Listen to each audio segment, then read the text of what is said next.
morning, students. Today we are going to begin Act 2, Scene 7 of The Merchant of Venice. So let us begin with Act 2, Scene 7. At Belmont, the Prince of Morocco looks at the caskets and reads aloud the inscriptions on them. He chose the gold casket, which has a skull inside it. The prince concerned himself with the outer appearance of the caskets and therefore makes a superficial choice. Portia's father wanted his daughter to find a noble husband who is not easily influenced by appearances. So here we are going back to Belmont. From Venice we are going back to Belmont. Last scene we had seen Bassanio was preparing to start his journey towards Belmont, right? So today here in this scene we are seeing entirely Belmont. So here what is happening, let us see. So in Belmont, the Prince of Morocco, so one of the wooer has come over here to woo Portia, suitors, right? Prince of Morocco, he comes over there, looks at the caskets, all the three caskets were displayed, gold, silver and lead. And he reads aloud the inscription written on those caskets. So whatever the inscriptions were written, he reads and try to know it in a better way. Try to know the meaning of the inscriptions written. Fine. He chooses the gold casket. Then he chooses the gold casket, which has a skull inside. And finally, what he finds inside the gold casket? A skull. So the prince concerned himself with the outer appearance of the casket. So you can see over here, the prince goes according to the outer appearance of the casket. That is what you are going to see in this play. And therefore makes a superficial choice. So he is making a superficial choice by going for the outer appearance. But what was the intention behind keeping these caskets by Portia's father? Portia's father's main intention was that whoever is going to marry Portia, his daughter, should be a noble person, right? Not a person who just goes looking for the outer appearance. As it is, Portia is a beautiful lady. That is what you have seen all this time, right? So she is very beautiful, and her father never wanted somebody going for her looking for the outer appearance, and she was rich also. That is what we had seen all this while, right? So that person should not be influenced by the outer appearance, by appearances. That was his intention, and that is why he had placed these three caskets. So that is what we are going to see in this particular scene. So scene 7 is starting in Belmont, and the scene is taking place in the room of Portia's house. So flourish of cornets over here, because the royal people are entering. Who's coming? And so Portia is entering with the Prince of Morocco and their servants. They were accompanied by their servants. So Portia, go draw aside the curtains and discover the several caskets to this noble prince. The curtains are drawn back. Now make your choice. So what is Portia doing over here? She is asking one of her attendants to draw the curtains aside, right? To draw the curtains aside and allow the king to see the caskets. Allow the prince to see the caskets. So this is what Portia says over here. Go draw aside the curtains and discover means and show the several caskets to this noble prince. Show it to this noble prince. So show all the caskets, the three caskets, gold, silver and lead. Three caskets, you show it to the prince. This she tells her attendant, her servant. So the curtains are drawn back. Servant follows whatever is told to the servant. So the curtains are drawn back. Now make your choice. And then Portia is asking the prince to make his choice. Okay. So let us see what Morocco. So Morocco, here he goes. The first of gold, who this inscription bears. Who chooseth me shall gain what many men desire. The second silver, which this promise carries. Who chooseth me shall get as much as he deserves. The third dull lead, with warning all as blunt.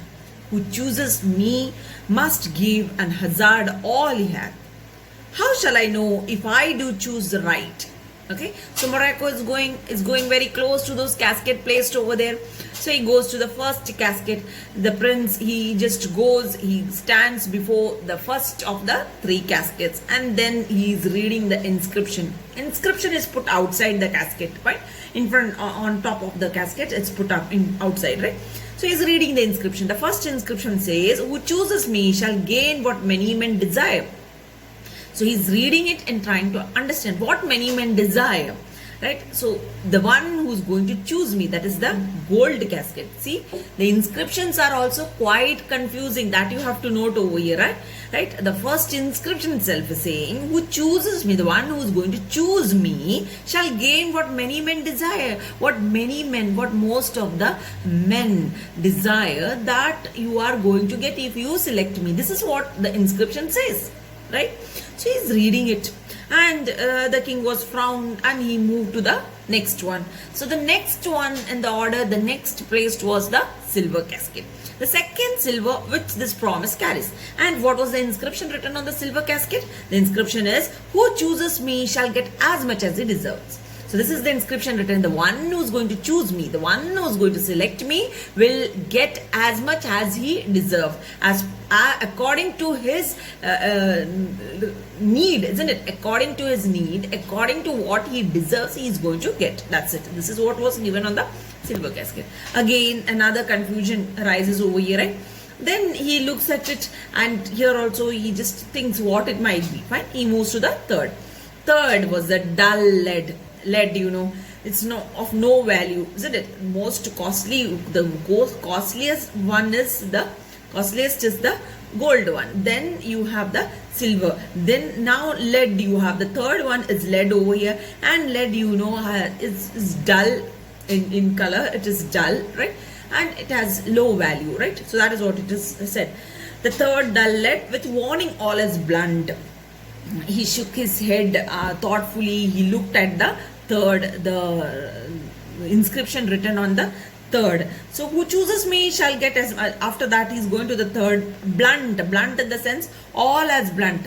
Plainly it is written, who chooses me must give and hazard all he had.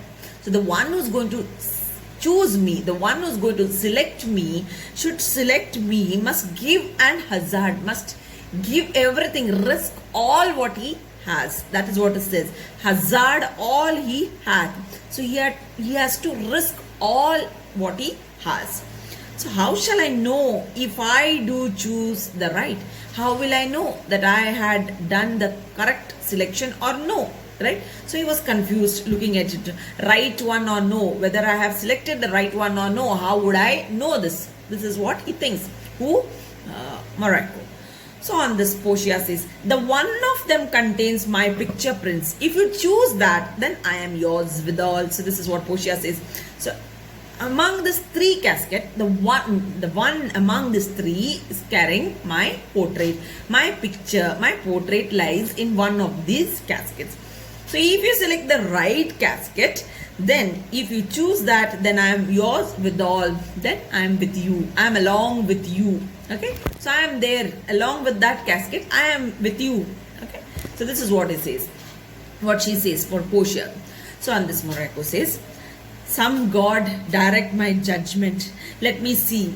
I will survey the instructions back again. What says this leaden casket? Who chooses me must give and hazard all he hath. Must give. For what? For lead. Hazard for lead. This casket threatens. Man that hazard all, do it in hope of fair advantages.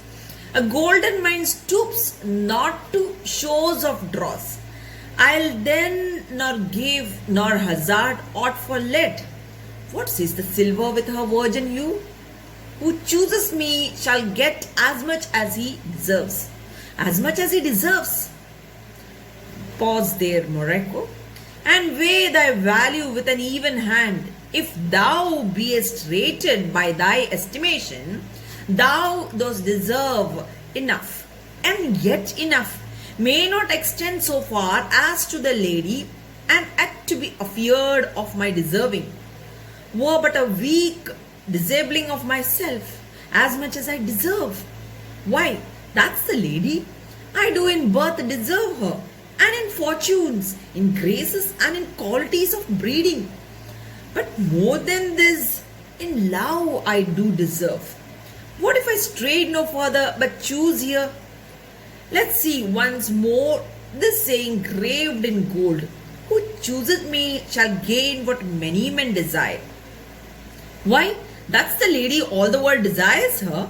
From the four corners of the earth they come to kiss the shrine, this mortal breathing saint. The Hyrcanian deserts and the vasty wilds of wide Arabia are as thoroughfares now for princes to come view fair Portia.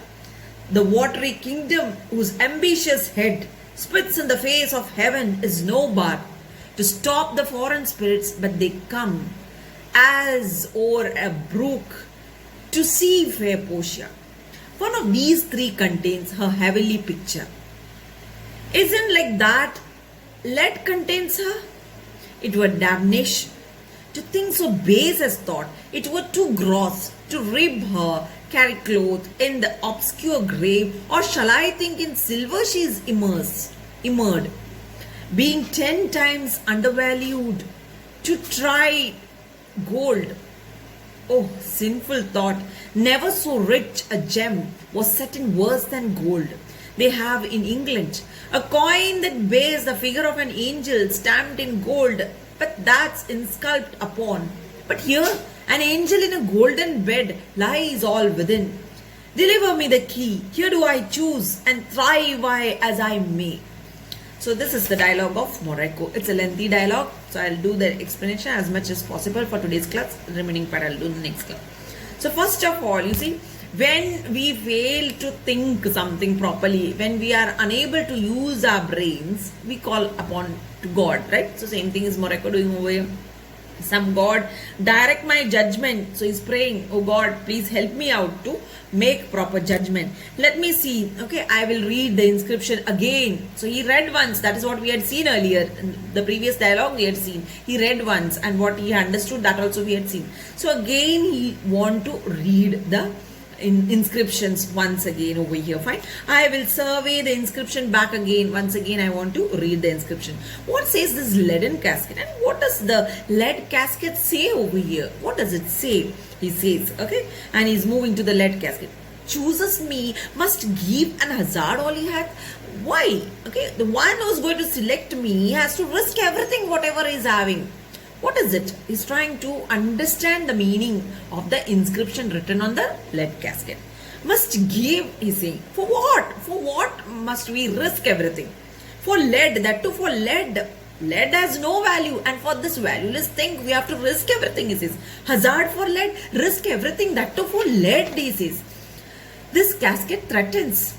Men that hazard all do it in hope for a fair advantagement. Okay, so he says something is really wrong with this casket. He's saying something is really wrong with this lead casket. He says, men that hazard all, the person who risk everything, do it, risk everything with an expectations of good returns, right? That is what is said. Do it in hope of fair advantages. Okay, one who risk everything, do it with the hope of getting good returns, right?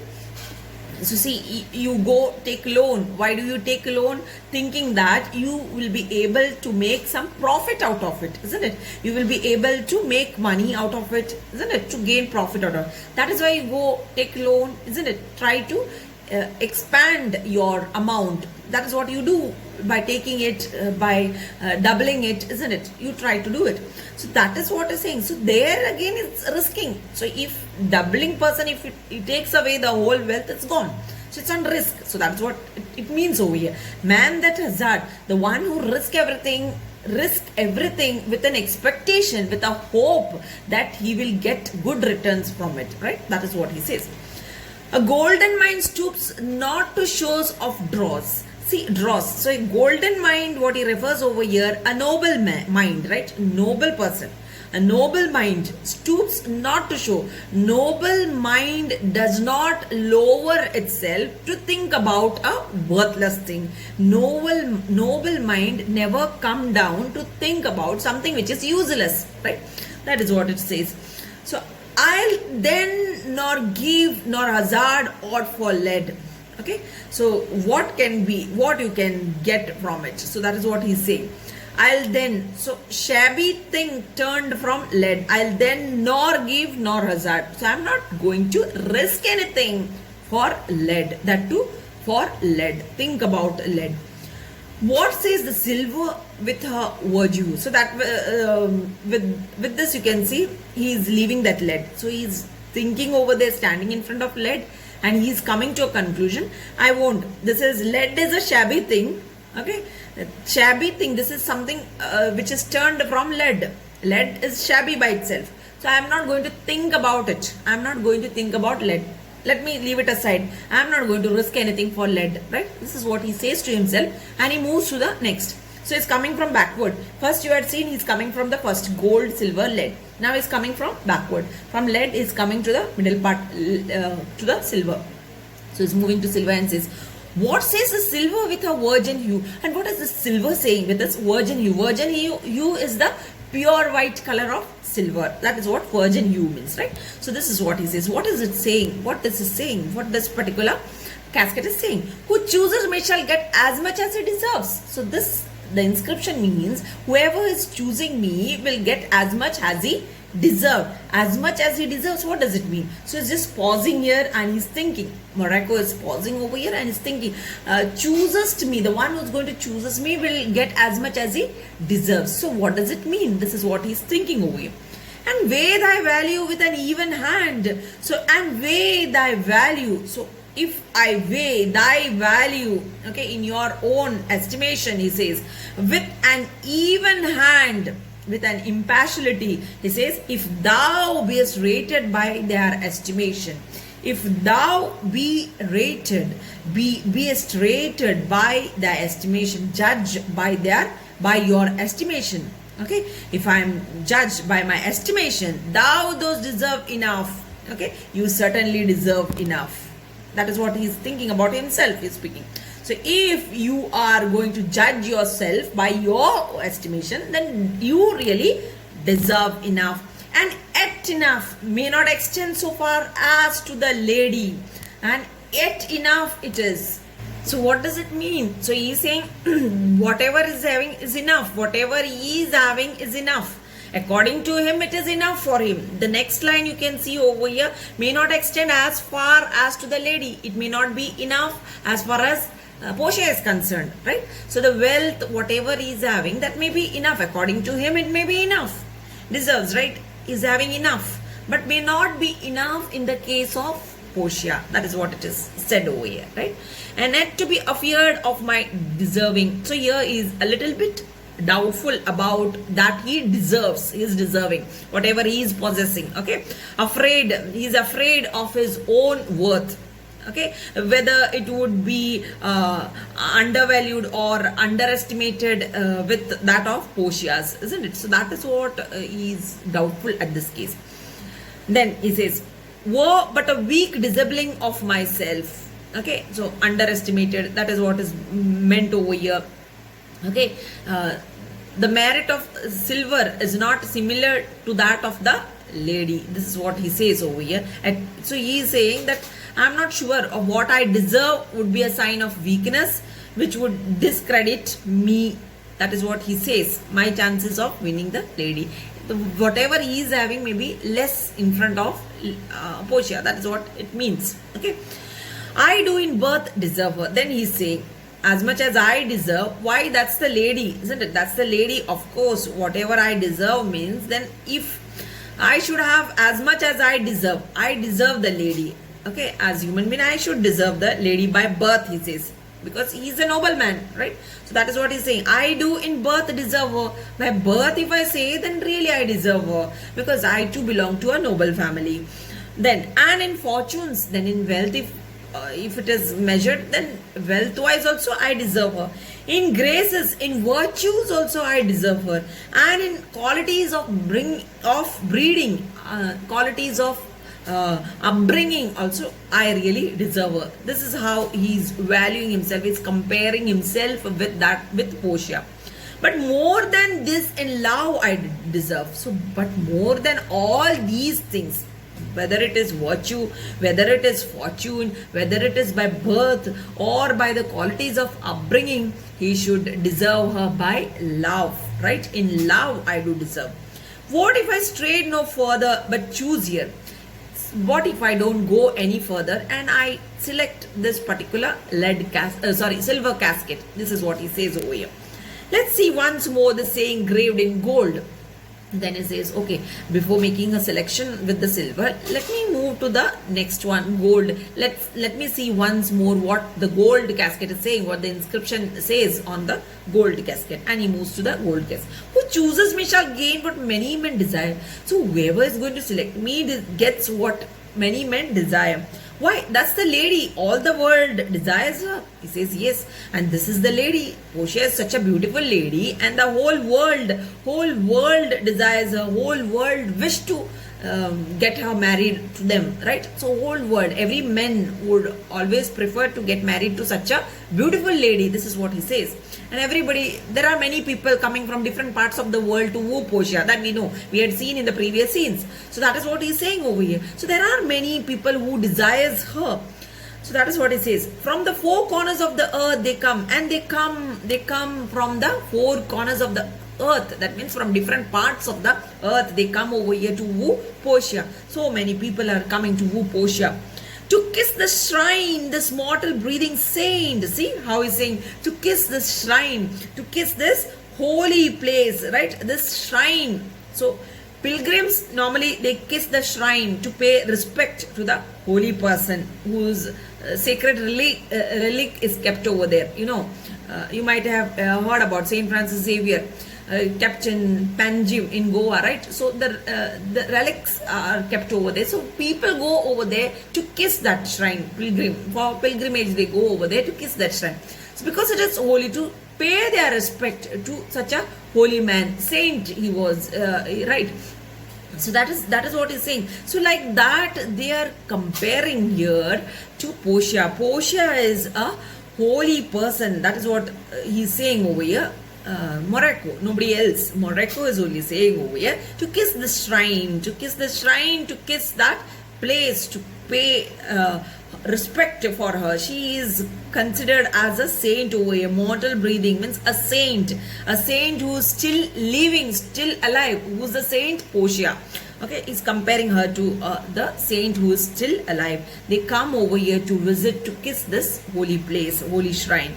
The Hyrcanian deserts and the vasty wilds. So the desert, the Hyrcanian desert is the desert which is to the south of the Caspian Sea. Okay, Hyrcania was a province of the ancient Persian Empire, right?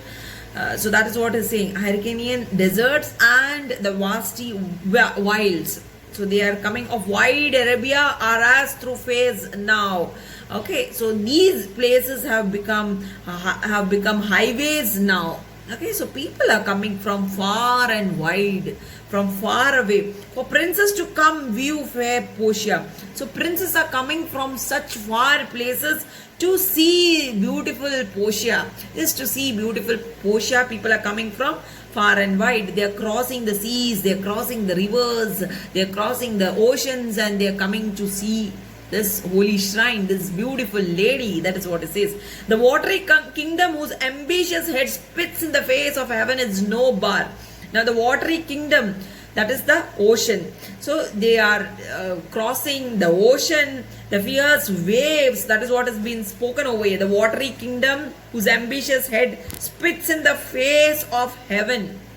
Okay, so the oceans, the fierce waves. So these things are not stopping the suitors at all from abroad. They are coming from far and wide. The oceans, these are not barriers at all for these wooers. They are crossing it very smoothly. They are crossing all these things and they are coming just to see Portia, right? So far and wide people are coming to see Portia. To stop the foreign spirits, but they come as over a brook to see fair Portia. To stop the foreign spirit, to stop this foreign spirits. Foreign spirits means people from abroad, foreign countries. Suitors from foreign countries are coming, but they come as over a brook. They cross all this as though very happily they are crossing the oceans, the fierce waves and all in the ocean, the barriers, whatever they are coming across, they are crossing it very smoothly as if they are crossing a brook. A brook means what? A small outlet of water is a brook, right? So as if they are crossing a brook, they cross such dangerous situations, such dangerous barriers they cross and they come. As over a brook to see fair Portia. Why they are crossing it and coming? Just to see Portia. One of these three contains her heavenly picture, and one of this, and it is sure that one of these three caskets is having her picture, Portia's picture. That is what he says. It isn't like that lead contains her, it were damnation. So is it likely that lead would contain her? So he's thinking whether lead is having it. So it's likely that lead is holding the portrait of Portia in it. This is what he feels. Okay. So this is what he feels. Then the remaining part we'll do in our next class. Thank you very much.